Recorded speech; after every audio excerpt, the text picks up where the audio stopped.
We are live, Jessica. Jessica, we are live. Of course, the big question with everybody there is going to be the Siya Kolisi question as well. Do we expect him to play in that match? Everybody wants to know. Like, decide, guys, please. Please. Yeah, I got to say, I was heartbroken when I found out that Mapimpi got married. I really thought I had a shot there. I love it when people say that because that's the one thing that they actually really want to know. They don't mean it. They don't know what they want. They don't know what they want because they want business. Because if it really wasn't their business, on Google right now, why did Siya Kolisi and Rachel break up wouldn't be amongst the top search things. I mean, if they kept it a secret, didn't announce it, it would have come out anyway. Remember how heartbroken we were when Mapimpi we found out a bombshell that he has a family.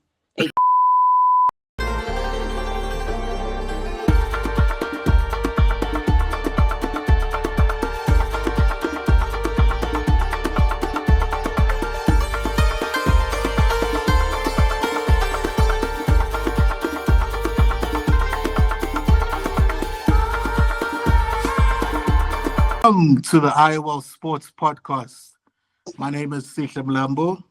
I am joined by John Goliath in Cape Town, Michael Sherman, also in Johannesburg, and we've got two special guests. We've got Geraldine Cupido and Oluthando Keteyi from the IOL Lifestyle team.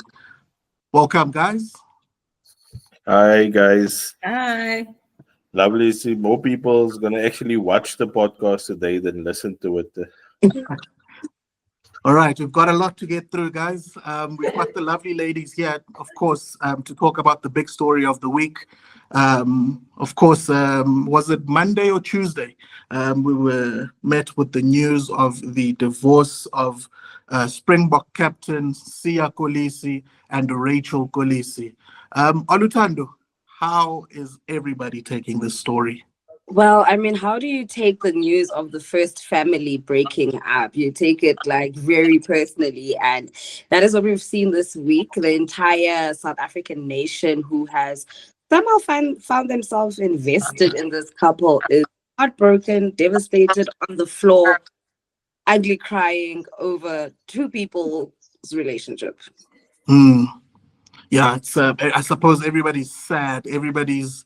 I think a lot of people had a lot of hope in Siya and Rachel, and I've seen a lot of sentiments saying if Rachel and Siya Kolisi can't make it, what hope is there for the rest of us? Gerry, how have you observed this story unfold?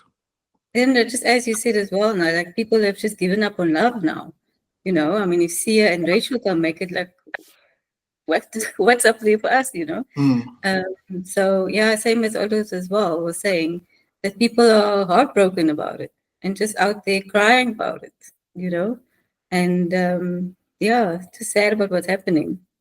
I mean, it really just stems from, the level that Siya has been placed on, being the first rugby captain and him having such a beautiful family, his love story with Rachel, interracial couple coming together, mixing of cultures. I mean, they were met with very young age, and we've seen for them both grow up in the public eye, from two young singles to being a couple to being now this power couple with an amazing family that represents unity because they've got the adopted children with them, Siya's siblings. They've got their own two children, which they're raising in mixed race children in a democratic society post-apartheid. It's just like, wow, this is the faith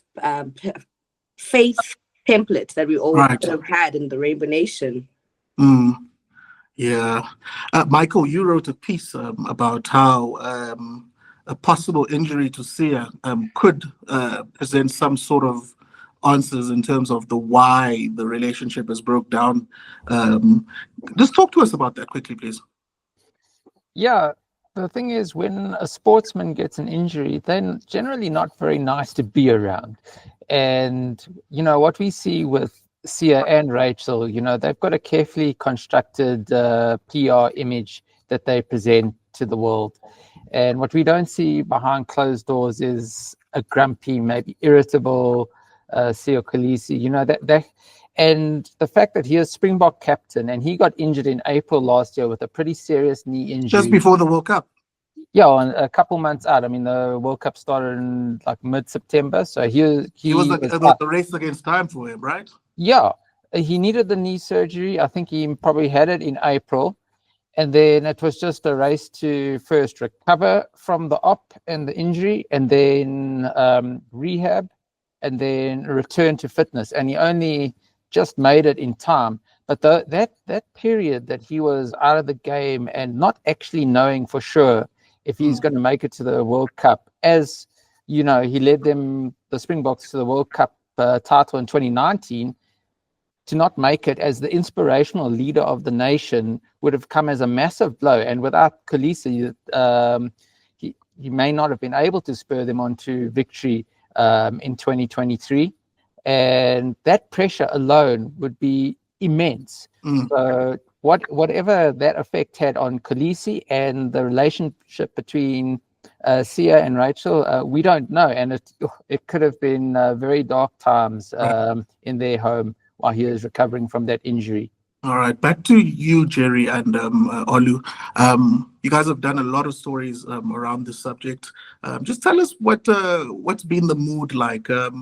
Of course, everybody's in the search to get to the why, and I think we're not really going to get to that explicit answer anytime soon, because I personally, for one, don't foresee Siya or Rachel coming out and saying this because of 1, 2, 3, 4, 5, 6. No, or not now. In any case, just talk to me about some of the sentiments that are coming through with this particular story. Well, it's been quite interesting to see everyone weighing in and wanting to know the whys. And, you know, it's been quite sad that some of the whys are negative. Bring up the C word, but I won't bring up the C word right now. But I really liked what Michael said with the sporting angle, because we don't know what sportsmen go through. And 2023 was a very difficult year, or big year, for the Kolisis. They moved to France. Now this is a big move. I mean, moving borders, continents is huge for any family. Now also take the pressure of you having to learn a new culture and become accustomed to different things. And then now you're moving out of that country within less than a few months. And there's also societal pressures that are on you as a public figure. I think more than the whys, people need to also understand that these two people are humans and there is so much affecting them. An injury, a move, families as well, and people wanting to find themselves as individuals. One of the biggest things that I've always seen with Rachel in the past couple of 2 years is her identifying herself as who she is. We've seen her partner up with different beauty brands such as Clarence. This is just her stepping into Rachel. Herself. Yeah, definitely. We see her going to the gym a lot. Okay, she's a person who likes the gym, but what type of gym is she into? So there's so much that we need to unpack. And I think sometimes people need to stop thinking about it as being negative. Relationships end, and it's not always about cheating. Now, that's just my personal opinion. Right. Are you a big figure and there's more to it than cheating? Not that there is the C word there, but I think, you know, for me, it seems that it could be more than just cheating, you know. Like Rachel, to me, just looked like she had gone through a lot during the time with the move and everything. It could just be, you know, the fact that she had enough of it all, you know, the moving and, you know, having to change schools with the kids. I mean, that's a lot for her to do. And then having to move again back to South Africa. And she did that all by herself. It could be very frustrating. I mean, I'm sure it's very frustrating for anybody. You know, and then they still have the pressure of everybody looking at them all the time. You know, so yeah, there's a lot that could actually have led to that. You know, I'm just remembering. I can't remember whether it was a conversation I had with you, Gerry, or if it was you, Olutando, where we were talking about Siya was just had just announced the move back to Durban. He was making the move, they were playing, and we observed that Rachel was very quiet. I don't know if that's something that you remember, if you can churn in anything about that, because it did feel like she uncharacteristically had gone extremely quiet at some point this year. Is that in my head, or is that a good summation of what I think played out? It could be a bit of both. I mean, with social media these days, if you're not posting every day, are you still alive? What's going on with you? But I mean, I could agree with you that there's been a big shift in the way Rachel is doing things. I mean, she could just be taking a step back from social media, posting when she needs to, then always being at the forefront of social media. I mean, we've seen in her past with social media, she's had to really change and learn to navigate it in a way that's healthy for her, because she's so popular and everything she says is nitpicked, and it turns into a cycle of sometimes very toxic things. You know how social media can be. It's about her playing it to, I always believe, when you are a personality, you use social media to your advantage. Don't let social media take advantage of you. So if you are going through a huge separation, you ain't gonna be posting those gym rituals every day. I mean, but she's been continuing to do so, though. You know, you can see that she's keeping fit, and she's at least, she's looking like taking care of herself. I mean, this is why it was such a big blow.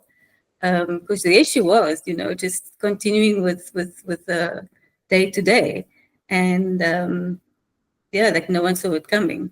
I remember, now that you're mentioning her fitness, I think we said we should get Rachel Kolisi to give our good minister, Gayton McKenzie, some fitness lessons during his own weight loss journey. John, let's rope you in there. What's the impact of this going to be like on Siya and on the playing field? The Springboks have games in early November. Of course, we do know that Rassie himself also went through his own divorce earlier this year. What sort of support do you think Rassie will be able to give to his captain at this point? And do you expect him to play in these matches coming up? Yeah, first of all, I think they would have had a chat before the announcement on social media. Rassie and Siya would have had a chat about what's going to happen, because Rassie doesn't like surprises. Rassie doesn't like the unexpected. He's a guy who wants to be in the loop all the time. And I mean, I wouldn't blame him, because, I mean, this is the most high-profile sportsman in South Africa, the Springbok captain, the biggest team in South Africa. I think it's going to be fascinating to see the team dynamic. I think he's going to get a lot of support within the team. I think they're going to rally around him. And I think Siya, when the chips are down, or when there's people are doubting him, or the spotlight is on him, he tends to come good as a player and as a leader of the team. We saw that in the Rugby Championship against Ireland. Before the Rugby Championship against Ireland, and then in the Rugby Championship again. I think he would be good. We'll definitely only see when they take the field on the 10th of November against Scotland what sort of the impact will be of this divorce. If they're already divorced, or are they going through, and we'll see the impact. And of course, Siya Kolisi is a very charismatic character.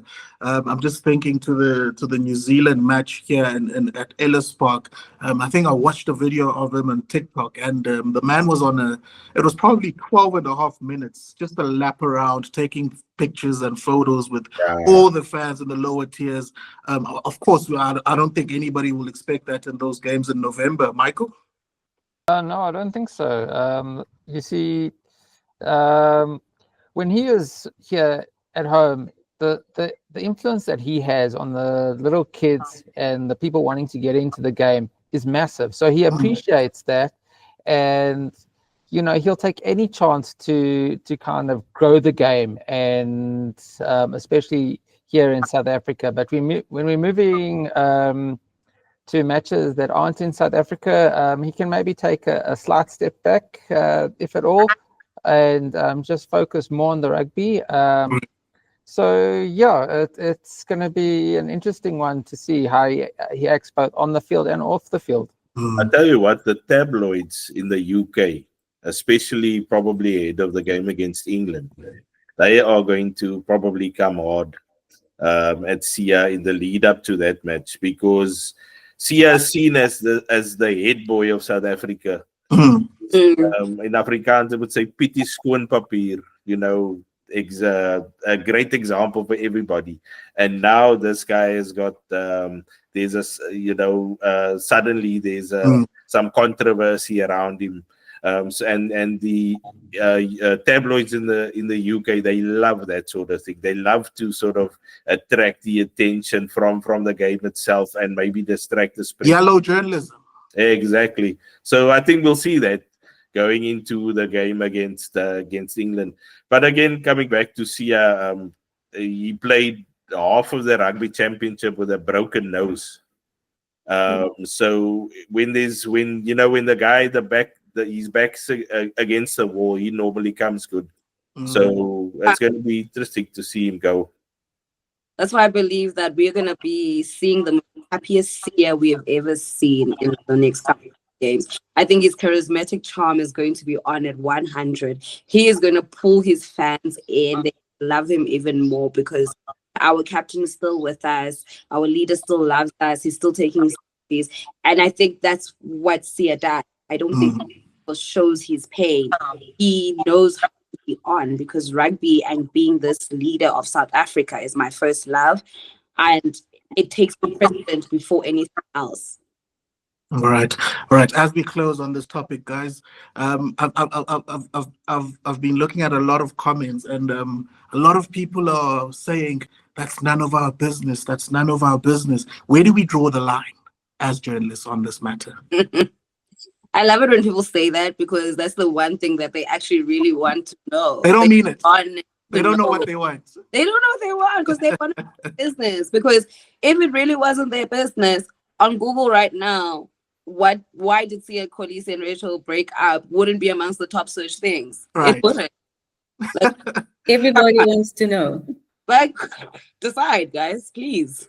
Yeah, I mean, if they kept it a secret, didn't announce it, it would have come out anyway. Remember how heartbroken we were when Mampimpi, we found out a bombshell that he has a family. Like, how did you not let us know? All right. Final remarks, Michael? Yeah, I got to say, I was heartbroken when I found out that Mapimpi got married. I really thought I had a shot there. Jeez. Oh, Jesus. I don't think Gerry's type, Michael, but okay. You can't blame me for hoping. All right. Olutando, Gerry, thank you so much for joining us. That's it for part 1, guys. If you've made it this far, please spread the love, hit like, hit a share, and leave us a comment. Check the description for further details. Now let's get back to the podcast. Okay, welcome to part 2 of the IOL Sports Podcast. In the second part of the show, we're going to speak about the Proteas. We're going to look at some weekend fixtures in the Premier Soccer League and some URC fixtures for the weekend. We'll start out in Bangladesh, where the Proteas this morning won their first test. We saw a 5-er from Kagiso Rabada. We saw 100 from wicketkeeper batsman Verena. A good showing by the Proteas there, John. Yeah, I think it was an excellent showing, especially how they started on day one, losing the toss, and it was having to bowl first, because bowling first in the subcontinent is basically a death sentence almost, because you know you're going to get the worst of the wicket in the second innings. But they did so well, bowling them out for 100, under 110. Kagiso Rabada, magnificent again, taking his 300th wicket. And then we batted really well, I thought, at the start under difficult conditions. I think Ashwell Prince said before they left that partnerships will be key. And then Verena shared a great partnership with Vian Mulder. And then again with Dane Piet, who is contributing a lot more with the bat. He did it in the West Indies as well. And then Verena scoring only, I think it's the second 100 for a Proteas Test player this year. I think David Bedingham sort of they've got a stump that they hand over to you after you've scored 100. And Bedingham handed over the stump from January, or January, February when they played New Zealand. So well done to Arena. I think also a guy that has come under a lot of sort of criticism because of his technique, but he just showed the grit. And what can we say about KG? Again, in the second innings, probably up there with the GOATs of fast bowlers. It's a pity that he doesn't play a lot of test matches these days, because, I mean, he could easily get to 500-600 test wickets if the Proteas had England, India, or Australia's test schedule. Michael, any reflections from you? Yeah, Koliisi Rabada, like he normally is, was brilliant, especially starting off the game. A lot of people were singing the praises of Siya Mulder because I think he got the ball to swing and there was a bit of lateral movement on that first morning. But I think in Koliisi's first spell, he didn't get a wicket, but he was almost unplayable, and he really he provided it was the perfect tandem between Rabada and Mulder. He was like getting the batsmen jumping around and giving them nothing to score off, and then Mulder picked up the wickets. He came back and got his 3 wickets, and in the process going over the 300 test wickets and becoming the quickest to do so in terms of number of deliveries bowled. So yeah, he really kind of set the tone, and then for a change, the Proteas batsmen in the test match really were impressive in difficult conditions to first wipe out the Bangladesh total very quickly, and then build a very big lead that set up the victory, because Bangladesh had a good go of it in the second innings. But because of their lead on the first innings, it wasn't anything too demanding in their chase. Yeah, we spoke about the Proteas batting in the last episode, and how, John, you were personally putting your faith on Tristan Stubbs to be like the leader of this next generation.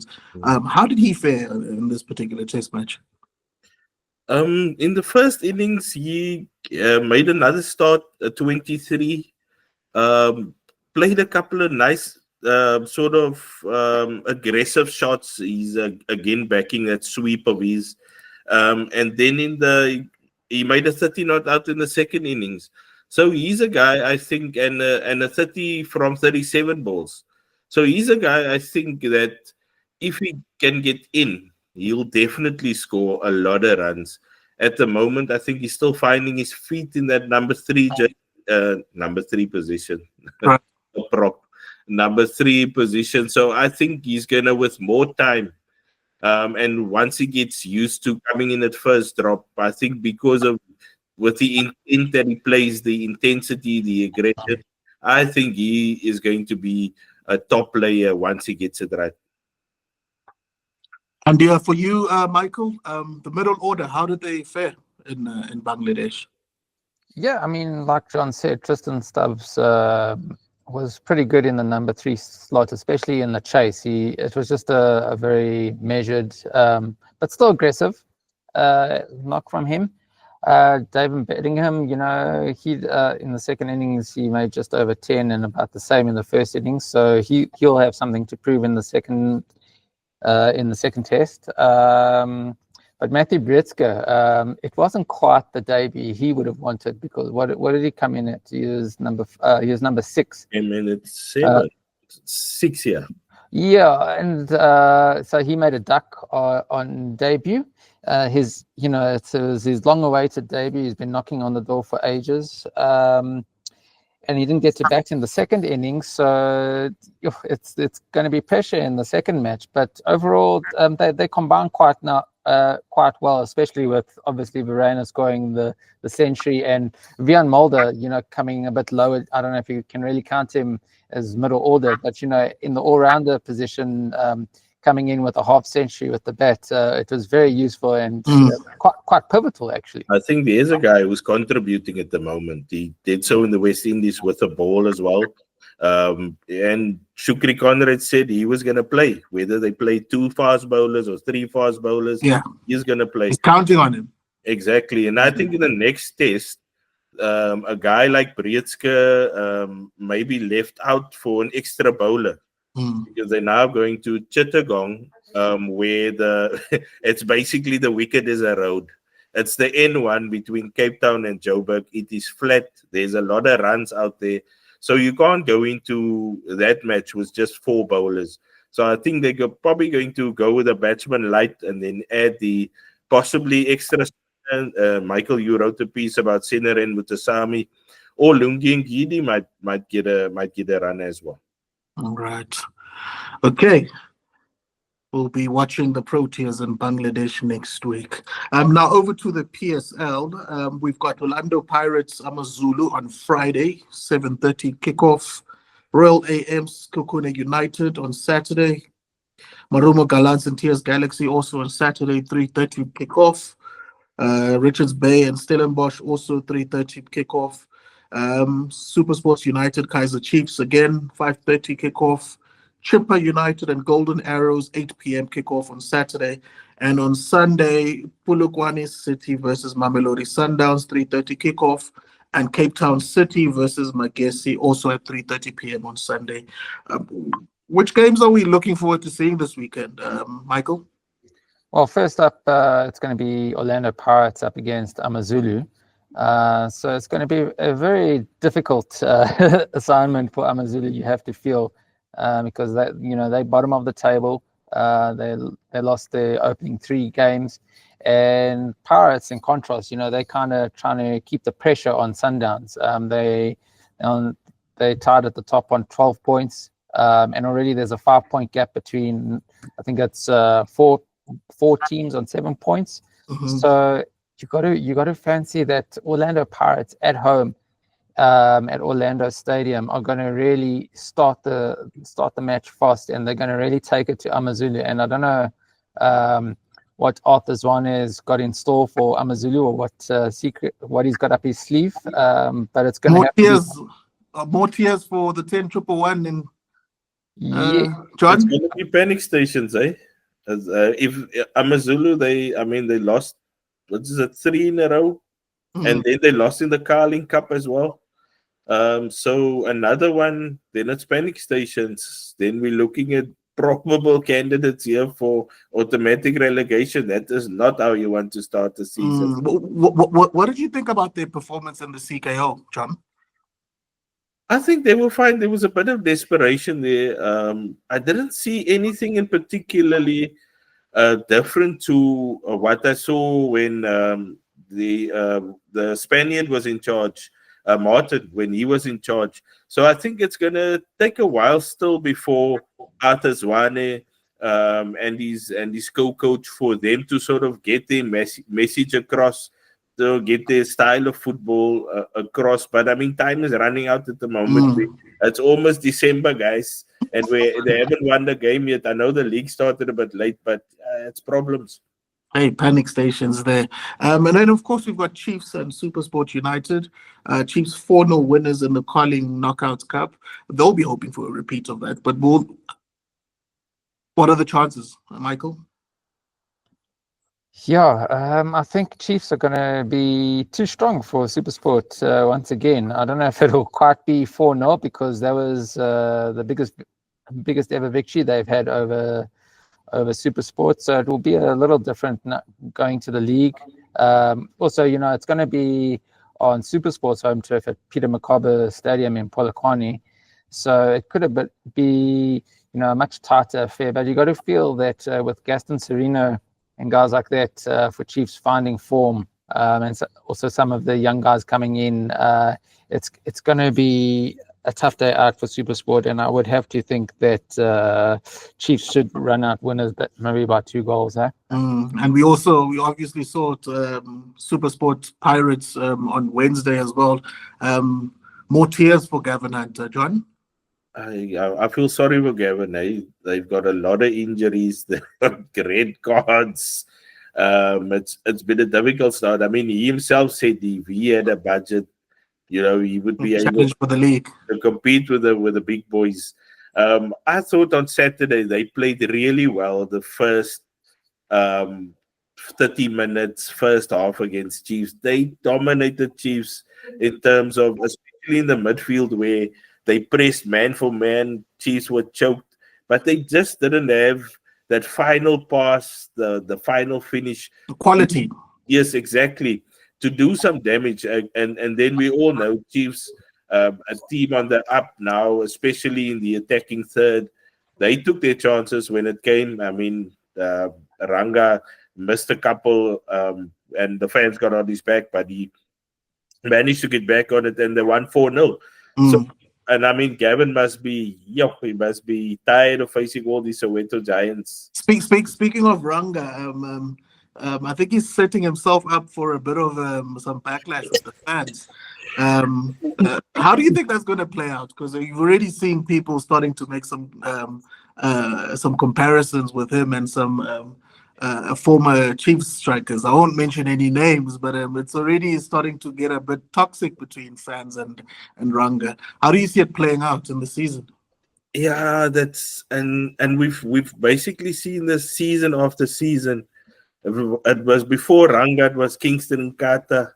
I don't want to say it, but there you go. Yeah, we had the piece with Kingston Nkata the other day where he basically gave Ranga advice in terms of how to deal with the fan pressure and how to deal with the booing. I mean, the spotlight is on you. I mean, we spoke about Siya Kolisi earlier.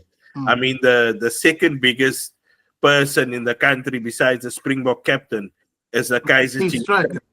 Yeah. So that position comes with pressure, Baba, and you need to finish your chances, and you need to be a bit thick-skinned. Obviously, you can't score everything, but I think that the goal he scored against SuperSport United, okay, there was that little action there, but I think also I have to agree with Kingston Nkata. Just relax a bit. Take it in. I mean, if the fans see you doing that, and if you miss again, woo, they're coming for you, bruh. You're setting yourself up. Exactly. So just relax and do your business. But hopefully that goal, I mean, for Chief's sake and his sake, hopefully that goal against SuperSport gives him a bit of confidence now. Who are the other options for Chiefs up forward in that number 9 position? Is Dupree a good replacement for it feels like Chiefs is a bit light in that particular position. Yeah, I think Dupree is a runner, a guy who can get sort of behind the defense, and a guy who can also score goals. He's not a typical box striker, though. Yeah, he's not a poacher, a guy that and that's why they have been getting a lot of goals from midfield as well. The likes of Serino contributing. Some of the other guys as well. So set pieces also very important for them. But if they can have a guy that can knock in those half chances, that guy that is really sharp inside the box, which I think Ranga could be, then they could be definitely do the business there. All right. Okay, as we wrap up on the PSL quickly, Polokwane City versus Mamelodi Sundowns. Sundowns are just a winning machine at the moment. Doesn't look like anybody's going to stop them. Does Polokwane City present any question marks for Mangoba Mnutsi, Michael? I don't think so. I think you got to feel that Sundowns will just be too strong for anything that Polokwane can throw at Sundowns, even though it's an away game, and the Polokwane have got off to a good start in the league, but maybe the hot vendor sun will help Polokwane City. maybe not, because the Sundowns squad is so fit. They probably are the fittest in the league. I can't see anything but a Sundowns win, I'm afraid.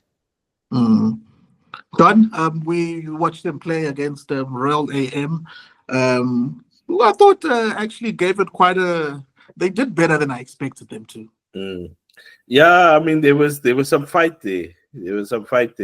I think they're also taking all these jibes about the chairman and being the chairman's club, playing his own club. Some of the players are taking it personally, I think, and also wanting to show. Yeah.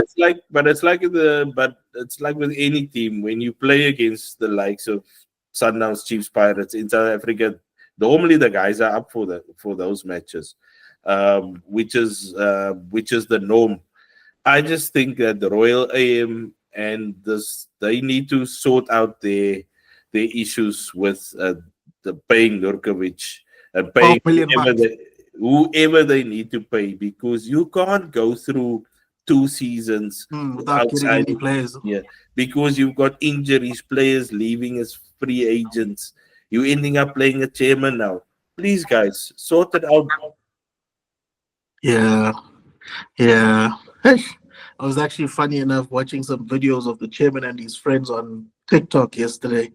And then at the back of my mind, I then reminding myself that this guy wears number 10 for Royal AMFC. Yeah.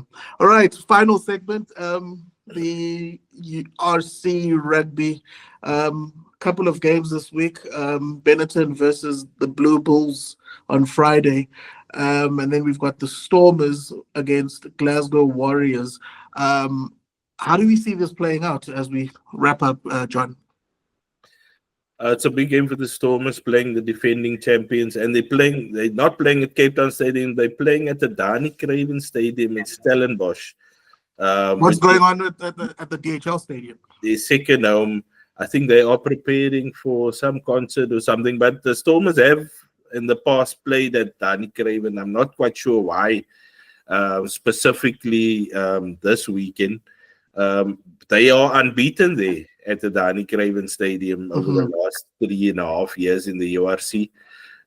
Bouncing back last week, Damien Willemse was absolutely top class. And now the Stormers will have the great Mani Lebok is back for the Stormers. Married man.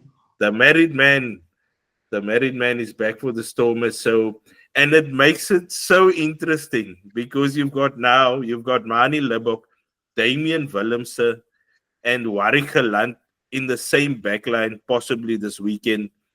And next year, we will have Mani Lebok, Damien Willemse, Warwick Gelant, and Sasha Feinberg in Ngomezulu. So where does everybody fit in? I think this weekend we could see Mani fly off and possibly Damien Willemse inside center with Warwick Gelant at fullback. You've got playmakers galore. The weather looks like it's going to be lekker on Saturday. The Stormers are going to run, eh?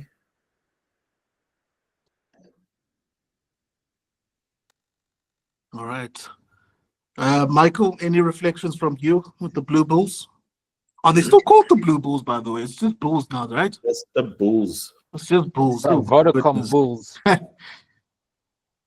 Yeah, the Bulls. I think they can provide some sort of dominance over Benetton. They got.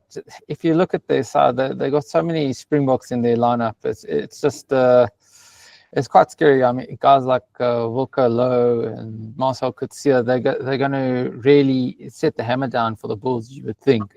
And then, of course, you got in the back line, you got Kurtley Arendse, and Kanan Moody. What they can put together on their day, you got to feel is going to be too strong for Benetton. Yeah, the game of the weekend. It's going to be the unbeaten Lions against Leinster. So the Lions have been the surprise package from South African teams. And in the first couple of rounds, they played a beautiful brand of rugby. And then last week, they played a Benetton, Zebre. I think Zebre, sorry. Sorry, guys. They played Zebre. I edit or somebody. And they produced this gritty performance in wet conditions, which was very, very good to see. But this weekend, the real test, because they're coming up against Argus Snyman as well. And Argus Snyman is looking unstoppable. He's catching balls with one hand and basically fending off guys with another hand. So yeah, it's gonna be fantastic. And then obviously the Sharks this weekend as well. Last weekend they played with 12 Springboks in their starting team. They've got a massive team, and now they're playing against Munster this weekend. They'll be looking, before the Springboks leave for the November tour, they will be looking for a win over Munster, and a big one at that, maybe bonus point win. And then of course, the big question with everybody there is going to be the Siya Kolisi question as well. Do we expect him to play in that match? Well, then I think they are announcing their team later today or tomorrow. So it'd be interesting to see if I think Siya will play. He played last weekend. Obviously, that was before the announcement.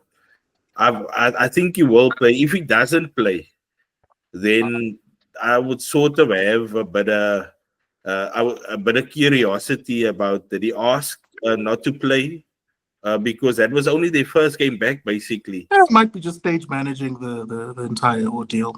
Yeah, exactly. So yeah, it would be interesting to see if he plays or not. All right. Final, as we wrap up, Michael, any final remarks on you? What are you looking forward to most this sporting weekend?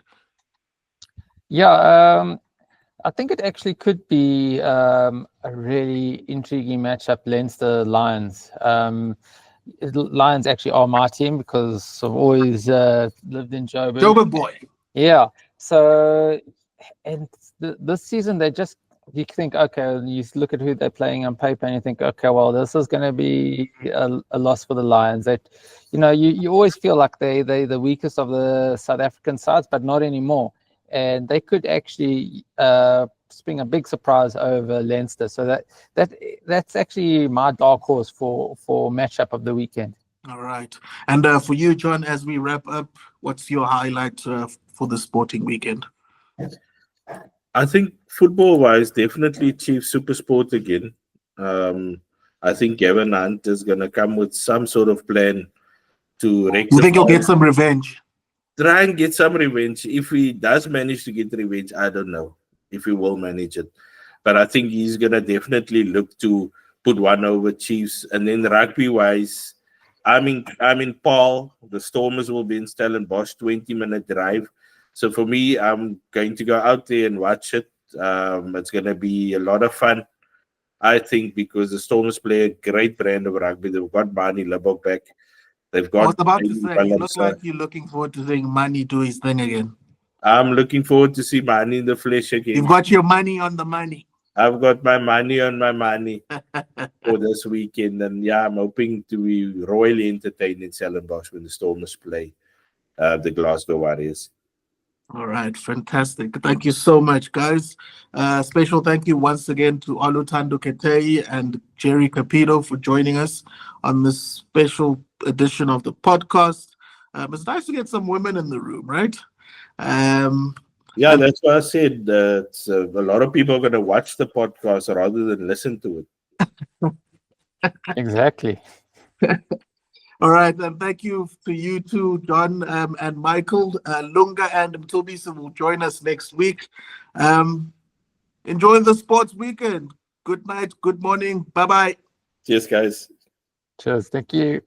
If you made it this far, please spread the love, hit like, hit a share.